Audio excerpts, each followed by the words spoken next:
Okay, everyone, just me, Jeff Donnelly, JP Donnelly 8.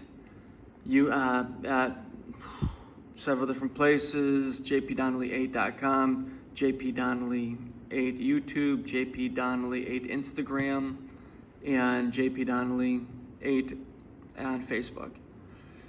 This right here, I've been told by a few people that they don't believe what I'm claiming about what happened with my firearm license, firearm ownership, and the criminal charges I faced in relation to that. We're at 4:24 in the afternoon in this case. This is the recording. You'll see that there's a few minutes already passed. What that was is it was them, because I was in Ludlow House of Corrections. They started up by asking the jail to go get me. So this right here is just the time that took them to get me. Remember, I had been arrested at 3 o'clock in the morning, brought to Ludlow House of Corrections on this case, and some people don't believe it, so I've decided to film it in order to show you the audio recording of what went down on May 11th, 2021 in Springfield, Hampden County, District Court, but it's the Superior Court House. And yeah, you're gonna see exactly how the system works and how corrupt it is. And remember something, I'll let you know a little bit after you watch it of how this case resolved. The court is Jeffrey Donnelly. This is 2123 CR 002108. Attorney Ashley, do you waive the formal reading on this docket? I do, and I offer that the not guilty entered and that CTC be assigned to the case. All right, not guilty is entered. CPCS is appointed. I'll assess the standard bar advocate fee on the matter.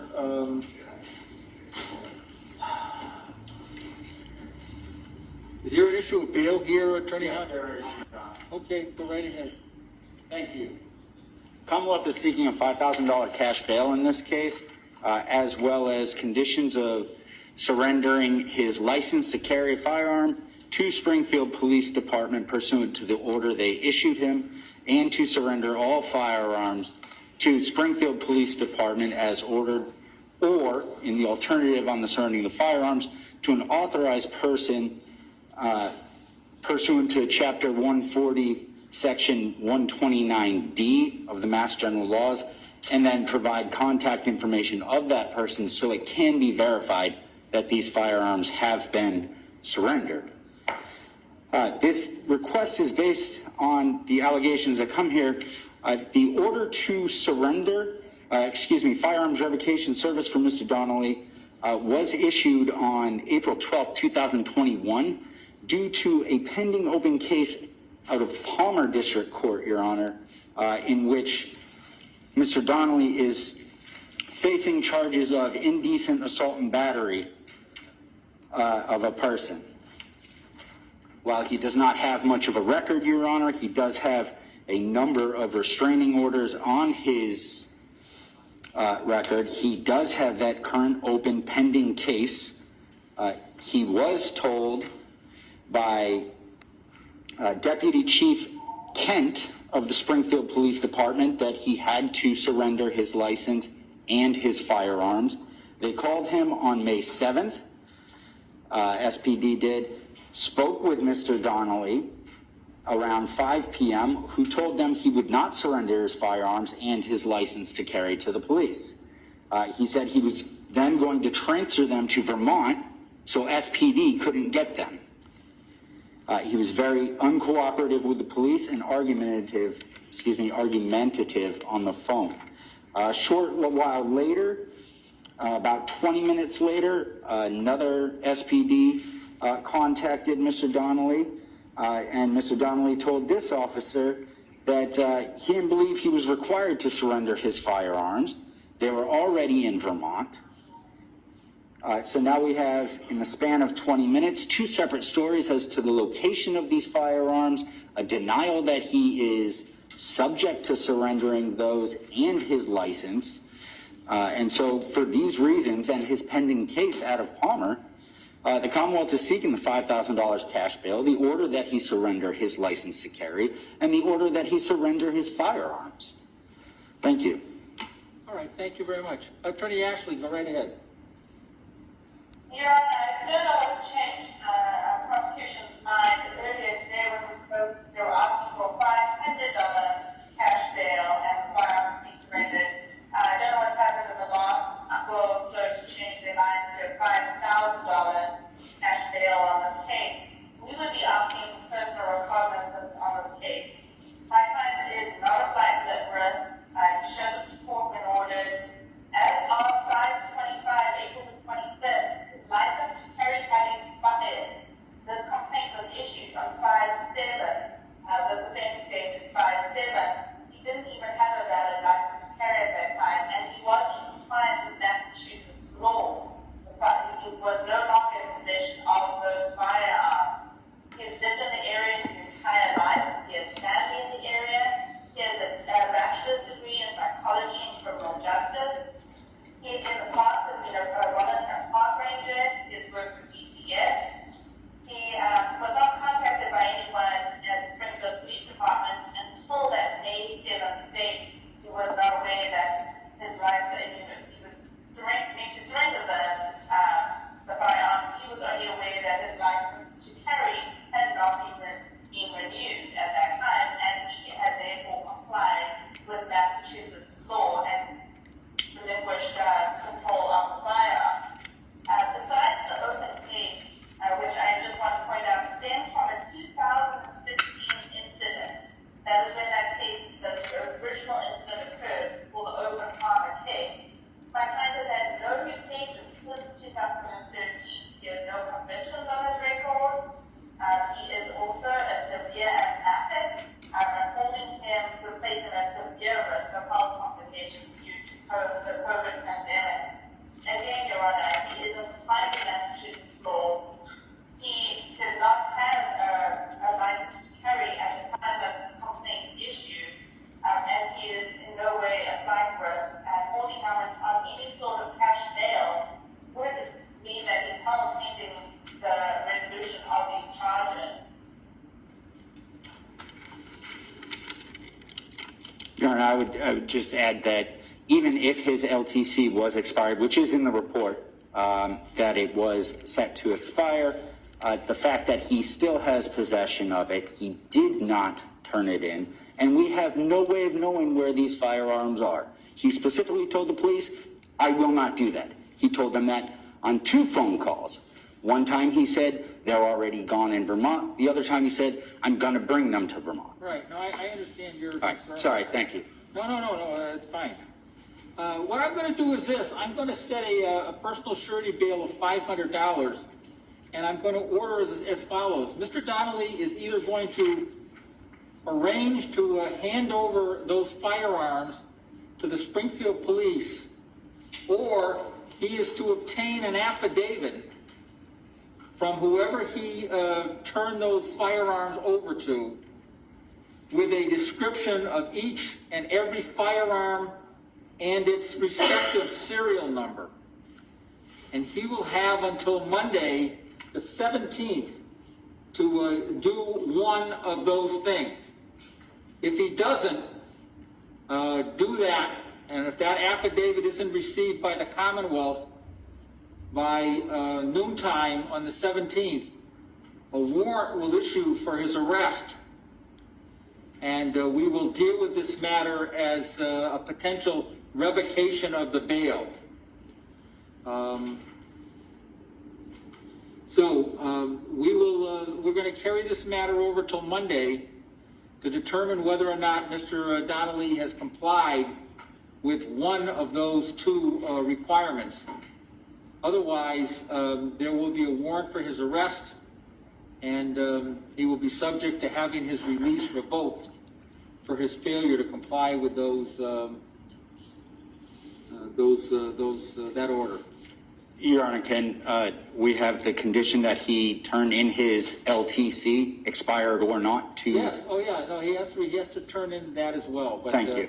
I want an affidavit properly executed by someone who can be identified as the recipient of those firearms. And I do want the individual firearm described, make, model, caliber, and I want the serial number for each one of those firearms. All right, thank you. Thank you, Your Honor. Monday the 17th. I know that's on the bottom, but that's what we're going to deal with. They'll want. Your Honor, if we can just set that for a status here at 10 o'clock in courtroom Yep. 1. Status 10 o'clock, courtroom 1. Okay. Okay, you see, like, you see what the judge did? He actually made it where it was like I had to have someone in Vermont, take custody of these firearms. The problem is, I was legally allowed to own firearms in Vermont, and they were not under a third party's control. You see how that works?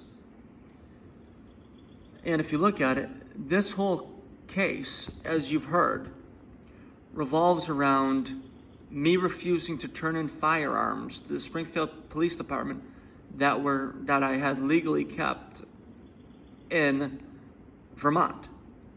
Like I was renting a place a location in Vermont to keep the firearms. So they were still my firearms, they're still under my control, but in my control in the state of Vermont. Also, if you notice, they also demanded that I turn in my expired firearm license. During the trial, and at no other time, did ADA Hobbs try to enter in as an exhibit the expired firearm license because he knew it was expired. So the only way I was able to get that in for a trial as an exhibit is because I had made a photocopy of it before I had turned it in, just in case. So yeah, they were trying to make sure that I didn't even have that as evidence during the trial by having me turn in the expired license. And as everyone knows, as soon as your license expires, it's no good. It's just like a driver's license. It's no good, and you don't turn it in. Okay, well, for everyone, that thinks this is a, aluminum foil hat conspiracy theory, there you have it. Even the public defender was clearly stating that there was no violation of the law here, at least on my behalf. So if you look at this, I was arrested, charged for having firearms in a different state. At no point in time did they prove that the firearms were in Massachusetts, nor did the police officers ever request a search warrant. If they would have requested a search warrant and firearms would have showed up, then they would have had probable cause for an arrest. But without a search warrant, there is no probable cause. And they knew that if they applied for a search warrant, they were going to look stupid because no firearms were going to be found, because they also knew that I had contacted, the Springfield Police Department on April 23rd through a letter saying that the firearms were going out of state, on the 23rd. So the Springfield Police Department was very well aware that the firearms were in Vermont prior to them contacting me on May 7th. But if you noticed, ADA Hobbs also stated that I had a criminal record, where the public defender clearly stated, no, Mr. Donnelly has never been convicted of any criminal offense. A restraining order or a harassment prevention order are civil orders, they're not criminal. Which means that all you need is a judge to approve it, and most of them are rubber stamped anyways. And for anyone who's read the book that I wrote or heard anything else, well, one of them was filed 8 days after I filed the lawsuit against the state agencies for the stuff I wrote in the book, and they rubber stamped one there, a harassment prevention order. And another one is, what is it? Oh, what had to do with the case that the case out of Palmer, which was 5 years previous, which, once again, I was served on a Friday night with the information to go to court on Monday morning, and had no idea what was really being claimed, and didn't have the evidence I needed to disprove it. But yeah, oh yeah, and then me and my uncle went back and forth with him, like we're dueling each other because we were both stupid back in the day.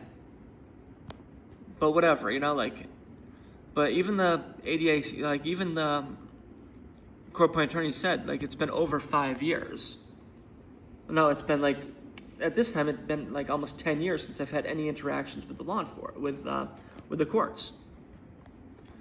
But if you notice too, she was surprised that he was looking for $5,000 cash bail when he originally told her that he wanted $500 for a cash bail. What they were trying to do is they were trying to give me a cash bail high enough where I was not able to afford it, so they would keep me until the trial date, which would be a year in the future. They're trying to illegally hold me for a year, plain and simple. Okay, well, this right here clearly shows no tinfoil hat. And it also shows that they went out of state to illegally confiscate firearms, and that I was charged with a crime because my firearms were in another state and I had an expired license. Oh yeah, and how he says that Deputy Chief Kent contacted me. That never happened.